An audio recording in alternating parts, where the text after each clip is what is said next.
Hello everybody. So in this video I want to talk about MSTR's latest interview. I kind of give you my takeaways on it. And one of the comments that was said on that interview is that stretch trading at 100 is the company's main goal, main focus. And I want to begin talking, of course, about the price of strategy. Today, not too well. Today, we are underperforming Bitcoin, down 3%. Stretch is roughly flat, but again, Bitcoin having a weak day today yet again. And why is Bitcoin weak? Well, Saylor, and this is the interview I'm talking about, by the way. That's the Natalie Burnell interview. Lots of great takes, lots of new takes. I'll get to that in a second. But he mentioned in that interview the weakness, right? Talking about the weakness right now in BTC pricing. I mean, it's true that we've had a bad week, right? To say the least, a bad week. Many pundits were expecting, us to be back at 90 by now. Month of May is running out of time. We have a 3-day weekend. Anyways, according to Saylor, of course, the reason Bitcoin is weak is because of the macro and the interest rate situation around the world. Unfortunately, Bitcoin is still correlated as a risk asset. It's still seen as a risk asset. And you now have people saying that even the Fed, will raise interest rates before the end of the year. The European Union, same way. I think within the next 2 months, a lot of pundits are saying they'll raise the rates. People getting very worried about this mix-up between Bitcoin and risk assets, and so many people still thinking of Bitcoin as a risk asset. Saylor also very wise, noticing that miners are selling their Bitcoin to move to AI, right? That has unfortunately been the case of Mara. Iron has never even hodled Bitcoin. You have a lot of miners who are now moving to AI, who used to be protecting the network. Now they want to do something else. They want to mine Bitcoin. That pressure is not good on the space. And of course, then you have people, investors, who are getting frustrated. And, Bitcoin is world famous for frustrating investors ever since its creation. This asset has been one of the most frustrating assets to own ever since its creation. And this is despite absolutely outstanding long-term returns. If you look at the long-term returns, they've been outstanding. But it's been a very tough asset to hold. And so people seem to believe that AI stocks are the way to go, seem to be chasing AI stocks. Of course, AI stocks in the past 40 days, they've moved so high, so fast, that I think we're in for a mean reversion. I also think over the medium to long term, people will realize that if AI demonetizes everything, if AI demonetizes software, all sorts of modes, if AI comes from so many different companies, then in that situation, your belief in the AI thesis should make things like Bitcoin, things like gold, things like real estate, things like tangible commodity-like stuff way, way, way more valuable if you actually believe that AI will be such a revolution. And so I think over the medium to long run, people will realize that AI is perhaps the most bullish for an asset like Bitcoin, or for a so-called revenue chain like a Solana or a Hype, where most of the money spent to do transactions on the platforms goes towards buybacks and making the asset even more valuable, right? Even Apple stock is a scarcity story, right? Apple stock has mostly risen thanks to the buyback story and how scarce this asset is. So people are getting impatient. Yes, it's been very frustrating to hold Bitcoin, but Bitcoin in its history has always, absolutely always been frustrating to own. It is just the nature of this asset class, as so many memes online show. And fear and greed, unfortunately, we're back at a 36. We're back at a fear. I was hoping we would not get back to fear, but we are back to fear, unfortunately. So these were the first point I wanted to address. Then the second point I want to address is, of course, Saylor has been trending for, not quite, but, a good day and a half now. He's been trending because of because of posting this AI-generated ad. I guess you could call it an ad, maybe a little longer than an ad. He called it a recap of the Q&A. I actually listened to the song. Tough to listen. To me, that's not something. I don't like that. I don't know what to say. I like to listen to the 1-hour interview. But the point is that if you listen to the song, it's actually a recap. Like it's actually a recap of the Q&A. My understanding of popular culture and colloquialism lets me tell you that it's a recap. Like it's a recap spoken in Gen Z slang, but it's actually a recap of the interview. That's point number one. Point number two is I want to call your attention to the number of views. Like this was posted 12 hours later the interview dropped. 12 hours later the interview dropped. It already has 780,000 views. The interview itself only got 185,000 views. Now, of course, this is going to compound. I could almost argue maybe 10 days from now you will see an order of magnitude more views for the song than you will see for the actual interview. And I see some big accounts in the Bitcoin space saying, oh, I wish you would stop saying these AI videos or these songs. But here's the thing. It is what goes viral today. It is what goes viral today. Learned, intellectual, in-depth interviews. Unfortunate. Like, how many of you have listened to the 20-hour, Robert Breedlove interview from 2020 with Saylor? Right, one of the best series, better than most audiobooks. I still listen to it perhaps once a year. I go back to some of those. The very early day interview, the foundational interview of Saylor and Breedlove. It's more than 20 hours. Who's listened to that? Very, very, very few people, right? But this is going to get millions of views. And my guess is this is going to get millions of views. My guess is as TikTok and YouTube Shorts take over, my guess is Saylor should have made a 30-second version of that. And maybe the 30-second version of that would have gotten 5 million views, maybe more. Social media has shortened attention spans. And actually, Fong Li talks about it in an interview very, very well. People prefer talking about TV shows when they like to talk about serious stuff. And so that's why if you want people to remember something of a little intellectual, something a little serious, you probably have to expose people 50 times to the matter that you want to talk about for them to remember it just once. And so that's exactly what this is doing. This is increasing the frequency at which people hear of MSTR, at which people hear of STRC, right? Artist money. They talk about digital credit. Most of this song is actually about digital credit. If you want to have people hear about STRC and consider it, they need to hear it. They're more likely to hear it in a viral song than they are in an interview like that.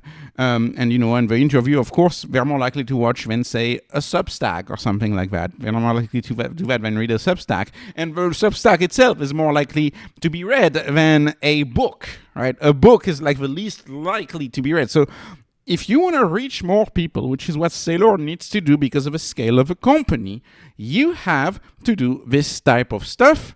And my guess is that with AI, we're going to see more and more of it. We're going to get also all styles, like all sorts of styles.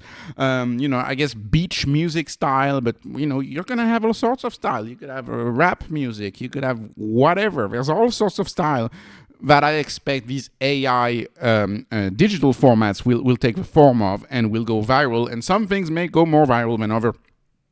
But it's just part of getting the word out. And if the past 10 years in social media has shown us is that there's no such thing as bad publicity, it's about being in the news cycle. And Saylor is always trending. Every day Saylor is trending. That's thanks to that. Saylor's been trending for more than 30 hours thanks to this, not thanks to the interview. The interview did not make Saylor trend. Right, this is what made Saylor trend. So that's why he's doing it. And if you don't like that one, I don't really like that one. I like the one chair one. He had done one that was pretty funny, more electronic music. Like how many chairs are you sitting on right now? I like that one better.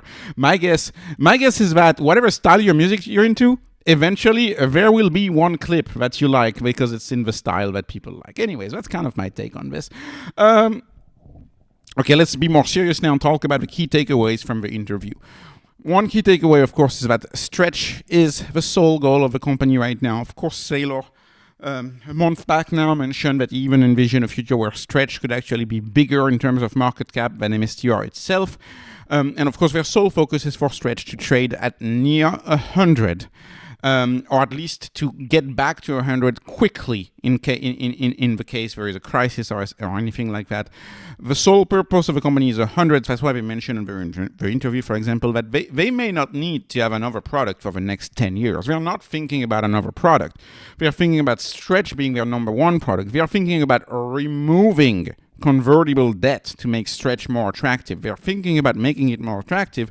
And so, for example, that's one of the reasons why they are only voting to make the Stretch dividend semi-monthly and not for all of the other preferred, because they just want to focus on Stretch. They want to make it clear that the company is only focused on Stretch. The reason also why they're buying back the convertible debt is only to make Stretch more appealing from a BTC rating standpoint.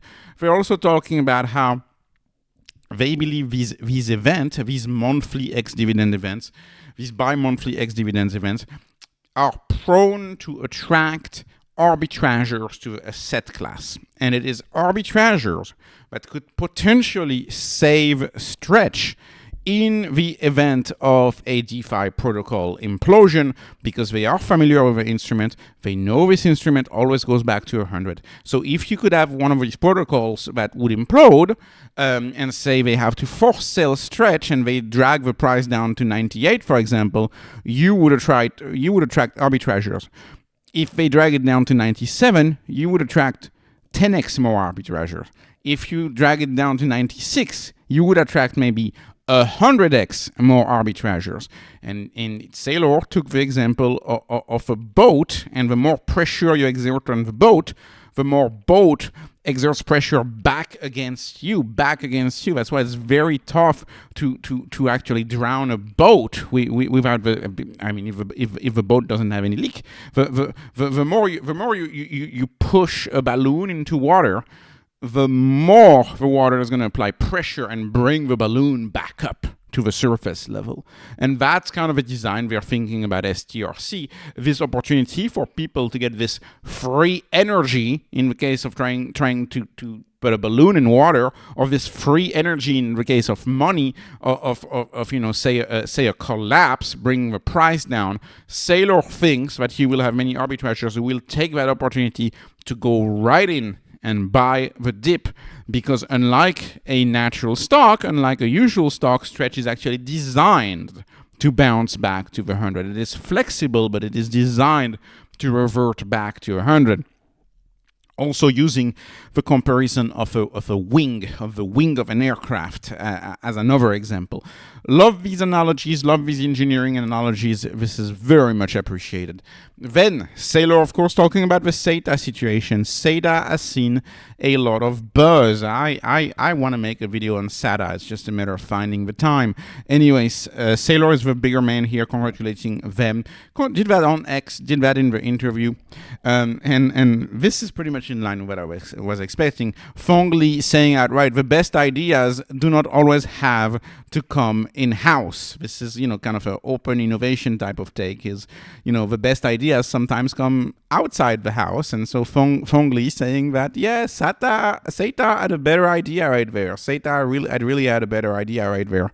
Saylor saying that, beginning to form an opinion. My guess is that he's looking into it, because he specifically mentioned that the problem was Delaware regulation, and that we were in Nevada, and in Nevada there were different incorporation regulations than there are in Delaware, obviously. So and that's probably the reason why the lawyers told Saylor he couldn't do it, right? Because the lawyer doesn't think outside the box, and the lawyer who's hired in Delaware, who specializes in Delaware law, is probably not going to say, hey, if you incorporate the company in another state where I'm not going to be able to work for you anymore, you may be actually able to do it. So now I think it's a matter of if Saylor wants to do it, which my guess is that he wants to move to daily, my guess is that he's going to have to incorporate the company in a new state, which you can do, but it takes more time. And so Saylor, of course, is taking this opportunity that it will take more time for Saylor to do it because of the state they're in. He's saying that they will monitor the situation and act accordingly. And SATA is very likely to be very successful, because it's very obvious that, I mean, in my view, daily is the way to go. And so my guess is that it will take probably another 6 months for Saylor to do that, especially if they have to incorporate in another state in order to be able to do that. So in the meantime, they're in a watch and see SATA success mode. SATA success mode. That's what we're doing right now. My guess is that to do that, you would need probably 2 new votes. One to incorporate in a new state, and another one to change the frequency of the dividend, or maybe just them incorporating into a new state. Maybe they can do it unilaterally or with a lower vote count. I don't know. I'm not a corporate lawyer. They could also do something with like Class A and Class B shares, and like create classes of shares that are owned by Saylor that maybe have more voting power. I don't really care too much about. I mean, this is not my field, right? But the reason why they didn't do it is because of the Delaware regulations. It seems to be this way. So not a SEC problem, but more of a Delaware problem. So I find this quite interesting. My key takeaways from the interview, moving on again. So Saylor mentioning once again that Strike, Strive, Stride, and Stream are all undervalued. That's why they're not issuing them anymore. Right now they're focusing on buying back convertible debt. And they want to change the frequencies of the dividends for those two, but because it's not the priority, because they don't want to issue them anyways right now because they're undervalued, they decided to go against it. We'll see what happens with them. For now, they're keeping them. I wouldn't be surprised in a few years to see them maybe retire them, or maybe entirely not issue them anymore and remove the ATM on those. I wouldn't be surprised to see that. The company is pretty much laser focused on Stretch right now. And lastly, when will MSTR sell BTC? Well, I was very pleased to see that, because I actually said that on the conference call too, that they said they would sell Bitcoin. But did they actually say this because they want to be trending and because they want people to incorporate that in their model? Does that make sense? Like, talk is cheap. Actions matter. And so because talk is cheap, it doesn't cost anything Saylor saying, oh, yeah, we could sell the Bitcoin. And then, boom, that gets you millions of views, and that gets you the interest of the financial community, who's now realizing, well, wait a minute, maybe they want to sell the Bitcoin. It makes the Stretch instrument more safe. Saylor said he prefers to keep the mystery alive for X. And so, like, my guess is that Saylor doesn't want to sell the Bitcoin. Like that is my guess.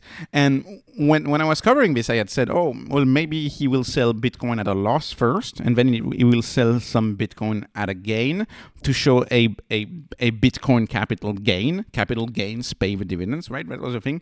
It's very clear to me from that interview that if they were to sell, they would only be interested in selling the high cost basis Bitcoin.